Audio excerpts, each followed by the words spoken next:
पिछले लेक्चर में हम लोगों ने पढ़ा मिल्क कंस्टिट्यूएंट के बारे में। जो सबसे पहला था फैट, उसके बारे में डिस्कस किया था।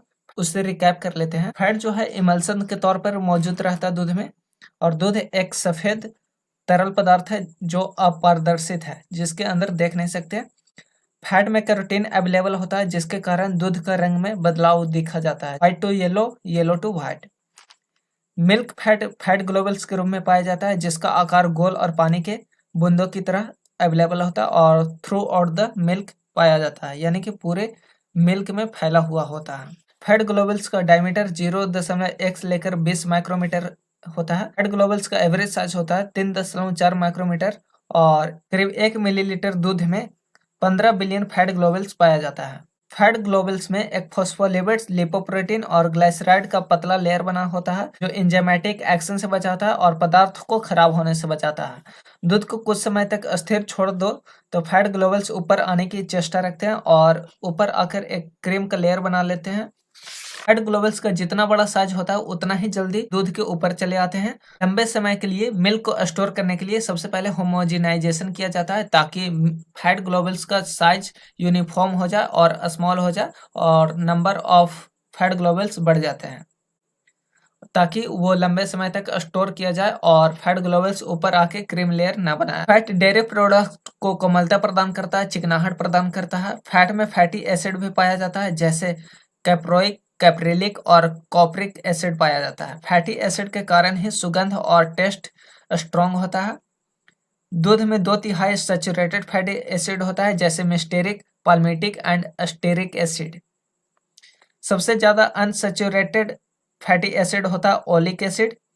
मिल्क फैट और वेजिटेबल फैट में एक ही डिफरेंस होता है, वो है मिल्क फैट में कोलेस्ट्रॉल पाया जाता है, परंतु वेजिटेबल्स फैट में फाइटोस्ट्रोल पाया जाता है।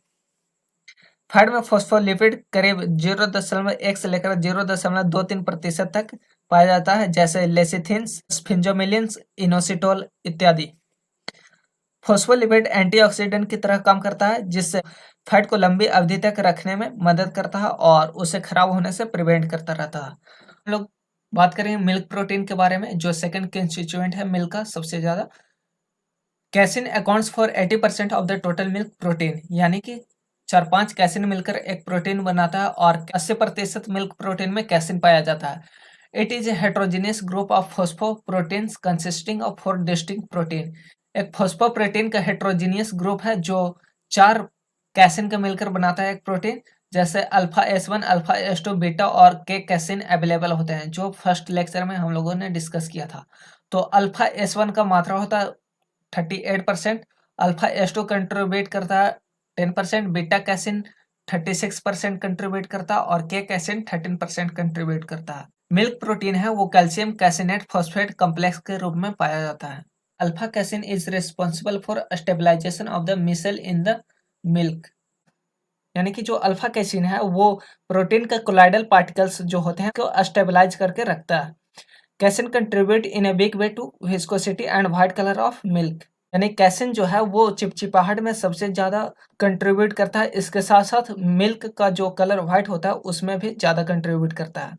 Free casein is almost insoluble in water but is rapidly dissolve by dilute alkalies, यानी कि जो फ्री कैसिन अवेलेबल होता है वो पानी में इनसोल्युबल होता है, यानी कि पानी में घुलते नहीं है, लेकिन जैसे ही डाइल्यूट अल्कलीज उसे मिलता है वो आसानी से घुल सकते हैं।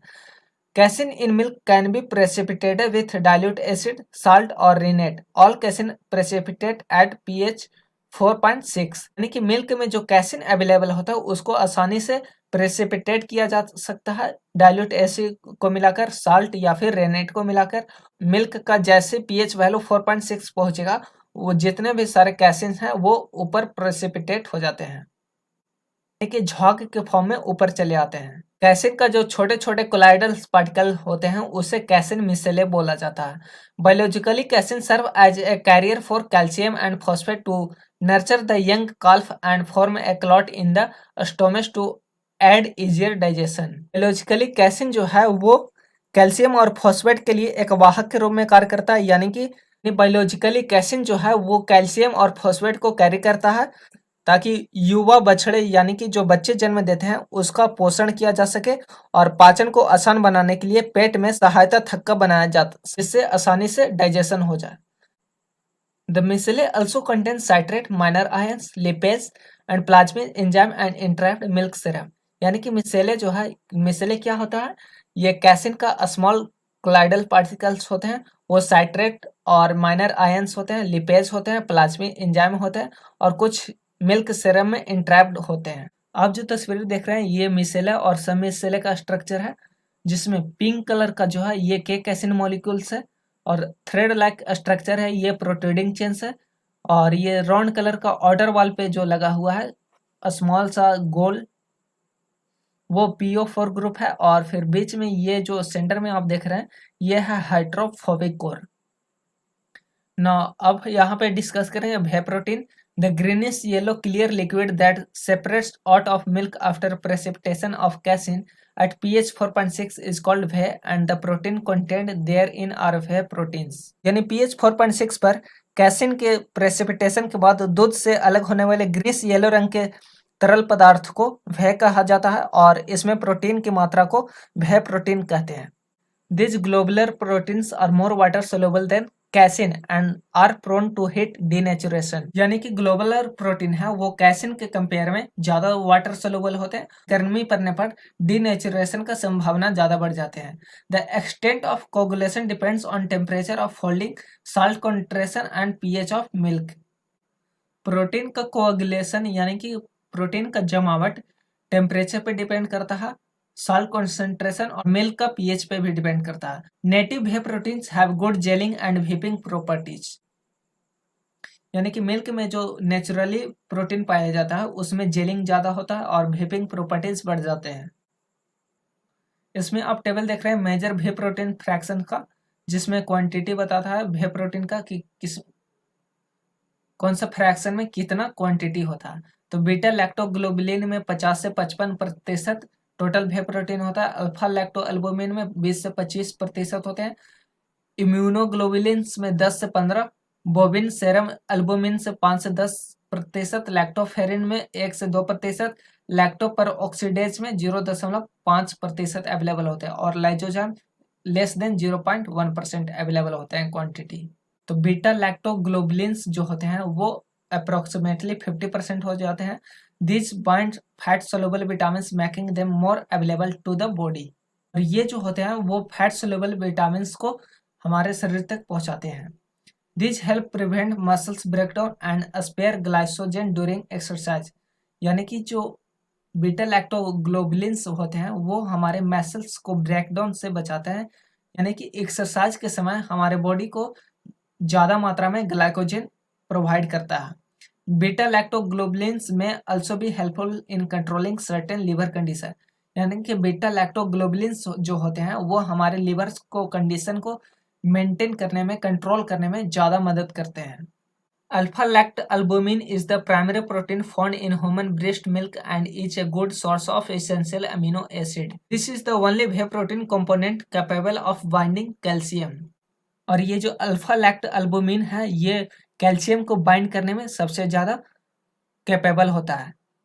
Immunoglobulins provide protective effect to the offspring against enteropathogenic microorganisms. It is the predominant whey protein component found in colostrum. Bovine milk contains only traces of IgA। Immunoglobulins जो है वो बच्चों को इंट्रापैथोजेनिक माइक्रोऑर्गेनिज्म से बचाता है और ये प्रीडोमिनेंट होता है क्लोस्ट्रम में। यानी कि वह प्रोटीन है ये क्लोस्ट्रम में ज्यादा मात्रा में पाया जाता है। बोविन milk contains only traces of IgA। और बोविन का जो मिल्क होता है वो सिर्फ इमोग्लोबुलिन्स ए ट्रेसेस का कंटेंट करता है। बोविन serum albumin is large size protein with a good essential amino acid profile and fat binding properties.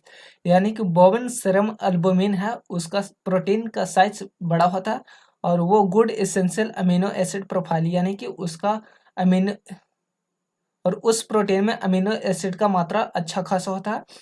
Fat binding properties भी होता है, यानी कि फैट को बाइंडिंग करने का प्रॉपर्टीज उसमें अधिक होता है। अब हम लोग बात करेंगे मिल्क शुगर के बारे में। हम लोगों ने चर्चा कर लिया फैट प्रोटीन के बारे में। नेक्स्ट है मिल्क शुगर। मिल्क शुगर को हम लैक्टोज भी बोल सकते हैं, यानी कि दूध में जो मीठापन होता है वो लैक्टोज के कारण होता है। लैक्टोज जो है डाइसैकेराइड के बना होता है, वो ग्लूकोज और गैलेक्टोज मिलकर बनते हैं। लैक्टोज मेजर मिल्क शुगर और कार्बोहाइड्रेट, यानी कि जो लैक्टोज है वो मेजर मिल्क शुगर है, यानी कि उसमें मीठापन का कारण सबसे ज्यादा होता है, या फिर कार्बोहाइड्रेट का मात्रा इसे बोल सकते हैं। It is 1/6 as sweet as sucrose, यानी सक्रोज जितना मीठा होता है उसका 1/6 लैक्टोज पे मीठा होता है। Occurs in two form alpha and beta, यानी कि अल्फा लैक्टोज में प्रेजेंट होता है या फिर बीटा लैक्टोज में भी पाया जाता है। Lactose is present in true solution and therefore goes into when casein are separated. उस सोल्यूशन में लैक्टोज प्रेजेंट होता है और जब कैसिन सेपरेट होता है उस समय ये लैक्टोज भय में चला जाता है। Fresh milk also contain other carbohydrate in small amounts including glucose, galactose and oligosaccharide। Fresh milk में लैक्टोज के अलावा कई छोटे छोटे कार्बोहाइड्रेट्स पाए जाते हैं, जैसे कि ग्लूकोज, गैलेक्टोज और oligosaccharides. Now lactose constitute 4.8 to 5.2% of milk, 52% of milk SNF and 70% of base solid। यानी कि लैक्टोज है वो 4.8 से लेकर 5.2% मिल्क में पाया जाता है, 52% सॉलिड नॉट फैट में पाया जाता है और 70% भे सॉलिड में पाया जाता है। It can be quickly fermented by microorganisms to lactic acid and is therefore essential in the manufacturing of cultured dairy products like cheese, दही and butter milk। यानी कि जो लैक्टोज है इसको माइक्रो ऑर्गेनिज्म के द्वारा जल्दी से फर्मेंट कराया जा सकता है, जिसके कारण लैक्टिक एसिड प्रोड्यूस होते हैं और लैक्टोज जो है ये डेयरी प्रोडक्ट बनाने में बहुत ही एसेंशियल रोल निभाता है, जैसे कि चीज, दही and butter milk. It contribute to the nutritive value of milk and milk products and is responsible for the texture of some milk product. यानी लैक्टोज जो है यह दूध और दूध उत्पाद के पोषक मूल्य में योगदान देता है और कुछ दूध उत्पाद की बनावटी के लिए जिम्मेदार भी होता है, यानी कि रिस्पॉन्सिबल होता है कुछ टेक्सचर क्रिएट करने में। Lactose impart colour and flavour to dairy product heated to high temperature. अगर किसी भी डेयरी प्रोडक्ट का हाई टेम्परेचर पे हीट किया जाता है, लैक्टोज के कारण उसमें फ्लेवर और कलर ऐड हो जाता है। Now lactose is disaccharide made up of two monosaccharide glucose and galactose। यानी कि लैक्टोज है वो डाइसैकेराइड के बना होता है जो दो मोनोसैकेराइड्स के जोड़ने से होता है। वो दो मोनोसैकेराइड्स कौन कौन है, तो ग्लूकोज और galactose. Lactose is hydrolysed by the enzyme, यानी कि लैक्टोज को हाइड्रोलाइज कराया जा सकता है एंजाइम के द्वारा। The result being the two monosaccharide increase sweetness and depressed freezing point. यानी कि जब भी इसको हाइड्रोलाइज कराएंगे तो उसका रिजल्ट होगा कि दो मोनोसैकेराइड में कन्वर्ट हो जाएगा और स्वीटनेस यानी कि मीठापन बढ़ जाएगा और फ्रीजिंग पॉइंट उसमें घट जाएगा। People suffering from lactose intolerance lack this enzyme and therefore cannot digest lactose। Lactose के इंटॉलरेंस यानी कि लैक्टोज की गड़बड़ी से पीड़ित लोगों में इस एंजाइम की कमी होती है और इसलिए वे लैक्टोज को सही से डाइजेस्ट नहीं कर पाते हैं। This sugar crystallises in an alpha form and result in the defect called sandiness in ice cream. तो लैक्टोज क्रिस्टलाइज हो जाता है अल्फा फॉर्म में, तो उसमें डिफेक्ट आने लगता है, इसे कहा जाता है सैंडीनेस इन आइसक्रीम। इस वीडियो में हम लोगों ने रिकैप किया फैट के बारे में, फिर पढ़ा प्रोटीन और मिल्क शुगर के बारे में। अगले वीडियो में एंजाइम्स और मिनरल्स के बारे में पढ़ेंगे।